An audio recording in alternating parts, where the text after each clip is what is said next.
အားလုံးပဲမင်္ဂလာပါခင်ဗျာအင်္ဂါသားသမီးများအတွက်9ရက်6လ2025မှာ15ရက်6လ2025အထိငွေကြီးအချီအိမ်တော်ရေးကျမ်းမာရေးဆိုတဲ့နမိတ်ကလေးတွေကိုကျွန်တော်ကဒီလိုမှကကလေးဆွဲပြီးတော့ကြည့်ပေးမှာဖြစ်ပါတယ်အဲ့တော့ကျွန်တော်ရဲ့မပြောခင်မှာကျွန်တော်ရဲ့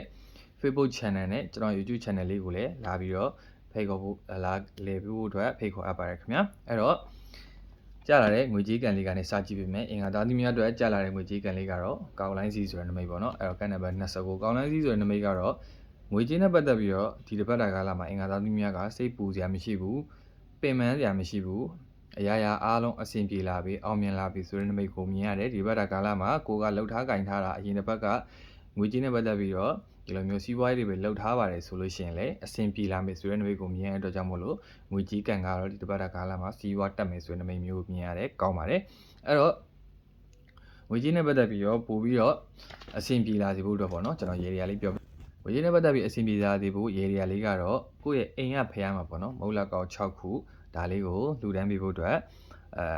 ပြောချင်ပါတယ်အဲ့တော့အင်္ဂါနေ့မနက်အိမ်ကဖျားမှာမဟုတ်လောက်ကောက်လေး6ခုကိုလှူပြီးတော့ငွေကြေးအဆင်ပြေလာစေဖို့စီးပွားတက်လာစေဖို့အတွက်ဆူတောင်းကြည့်ပါပြီးတော့အခြေအေးကိုကြည့်ပေးပါမယ်အခြေအေးအတွက်ကြာလာတဲ့ကနံပါတ်နမိတ်က4နိုင်ပန်းဆိုတဲ့နမိတ်ပေါ့နော်အဲ့တော့ကနံပါတ်အရာကန်ကောင်းပါတယ်ပြီးတော့ဒီဘက်ကာလမှာအခြေအနေနဲ့ပတ်သက်ပြီးမျက်နှာပွင့်လန်းတာကိုယ့်ရဲ့ဂုဏ်သတင်းနဲ့ပတ်သက်ပြီးတော့ကြော်စောလာတာဒါမျိုးလေးတွေဖြစ်လာနိုင်ပါတယ်အဲ့တော့ကိုယ်ကမျက်နှာပွင့်နေမယ်ကန်ကောင်းနေမယ်ဆိုတဲ့နမိတ်မျိုးကိုမြင်ရတဲ့အတွက်ကြောင့်မို့လို့ဒီဘက်ကာလမှာအခြေကန်လေးကလည်းကောင်းနေမယ်မျက်နှာပွင့်လွန်နေလို့လည်းအနေငယ်စိတ်ညစ်ရမယ်ဆိုတဲ့ဒီဘက်ကာလလည်းဖြစ်တယ်အဲ့တော့အခြေပို့ပြီးတော့အဆင်ပြေလာစေဖို့အတွက်ကိုယ့်ရဲ့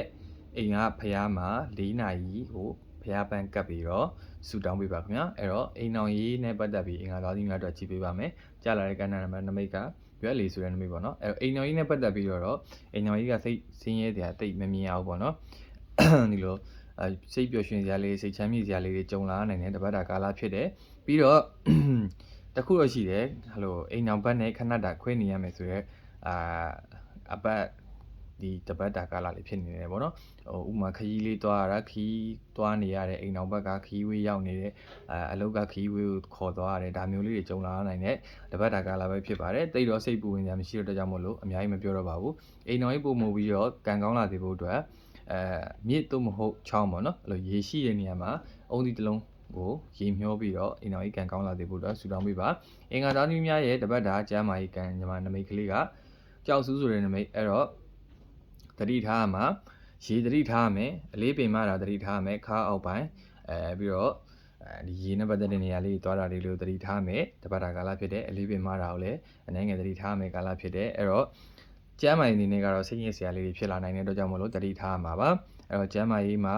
အခုရဲ့ယောဂဟောင်းတွေပဲရှိရဆိုလို့ရှိရင်ပြန်ပေါ်လာတတ်တဲ့နာတာတချီယောဂလေးတွေဖြစ်နိုင်တဲ့အတွက်ကြောင့်မလို့ဒီဘက်တာကာလမှာစင်ကျင်နေထိုင်ရမယ့်တပတ်တာကာလဖြစ်တယ်အဲ့တော့ဒီကျမ်းမာရေးနဲ့ပတ်သက်ပြီးတပတ်တာလောက်ရမယ့်ရေရီယာလေးကတော့စိုက်ကားသို့မဟုတ်အနည်းအင်းနဲ့ဝယ်တဲ့ခောက်ဆွဲကြော်ကိုခွေးကျွေးပြီးတော့ကိုယ့်ရဲ့ကျမ်းမာရေးလေးကောင်းမွန်လာစေဖို့အတွက်ဆုတောင်းပေးပါအဲ့ဒါဆိုလို့ရှိရင်တော့ဒီကျမ်းမာရေးနဲ့ပတ်သက်ပြီးတော့အနေငယ်ပြန်ပြီးကောင်းမွန်လာနိုင်တယ်ဆိုတဲ့နမိတ်ကလေးကိုမြင်ရပါတယ်အဲ့တော့ကြည့်နေတဲ့သူတွေကမှအင်္ဂါသားသမီးတွေပါတယ်ဆိုလို့ရှိရင်ကျွန်တော်အကောင့်လေးကို follow လေးလုပ်